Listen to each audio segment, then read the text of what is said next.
This is one of those questions that sounds almost too obvious to ask until you actually start digging into the specifics. And then it turns into one of the most genuinely fascinating rabbit holes in animal behavior. Picture this: a herd of elephants in the African savanna, huddled around a calf that has just passed away. You see the adults reaching out with their trunks, gently touching the calf's body, almost as if they're comforting both the calf and each other. It feels gut-wrenchingly familiar, doesn't it? But what's actually going on here? Do animals genuinely grieve their dead? And if so, why does this happen with such consistency across the animal kingdom, despite the obvious challenges in confirming emotional states in non-human creatures? Let's start with a concept called thanatosis, sometimes referred to by its scientific alias, death feigning. Interestingly, thanatosis isn't about grieving, but rather about an unusual reaction to death.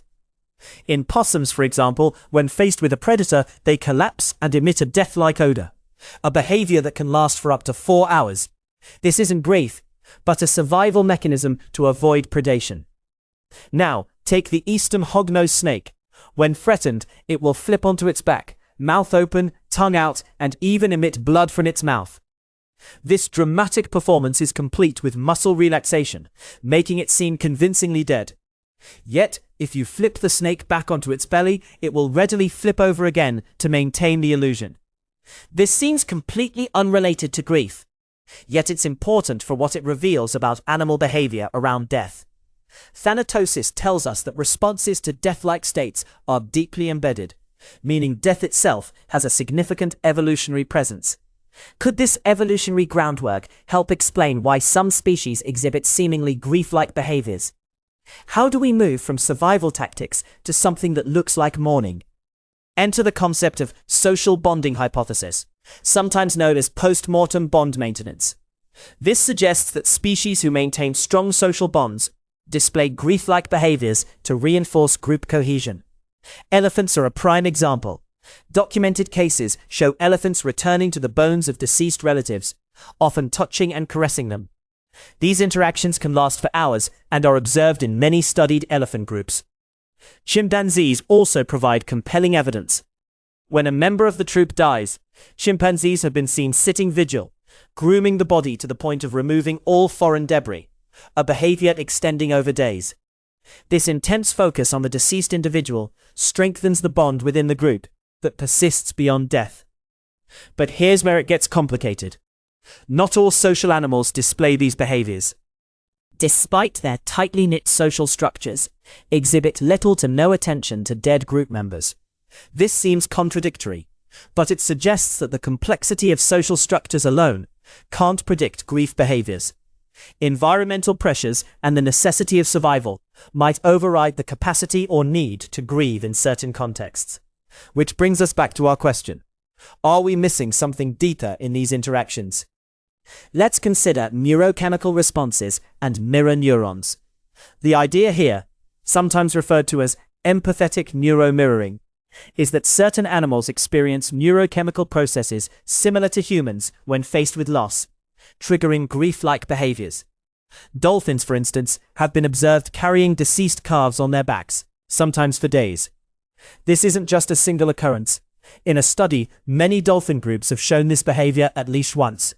Similarly, magpies have been observed engaging in funeral-like gatherings around deceased members, even covering the body with grass or other materials.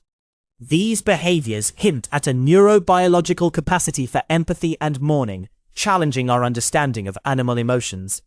Yet, when we look at animals like guinea pigs, who exhibit little to no reaction to dead companions, despite complex social interactions, the narrative complicates.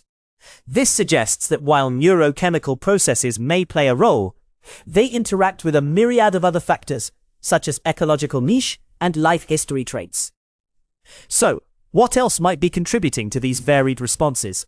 Finally, let's explore grief as adaptive behavior, sometimes termed evolutionary grief hypothesis.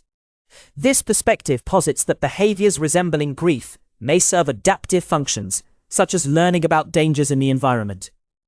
Orcas, for instance, occasionally engage in extended mourning behaviors, like carrying a dead calf for weeks. This prolonged interaction may be a way for the pod to process the loss and adjust to social dynamics. In contrast, studies on prairie voles, which show monogamous pair bonds, reveal that after a mate's death, the surviving vole experiences increased stress levels, measurable by a 30% rise in stress-related hormones. This stress response can lead to heightened vigilance and learning, potentially offering an adaptive advantage despite the emotional toll. However, a closer look reveals exceptions.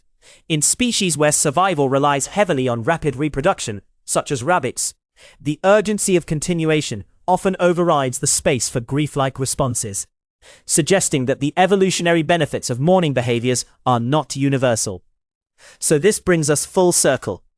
Are these behaviors truly grief, as we understand it, or something else entirely? Returning to our opening scene, the elephant's tactile engagement with their fallen calf might be seen less as an expression of grief in human terms, and more as a complex interplay of social bonding, instinctual behavior, neurochemical responses, and evolutionary adaptation.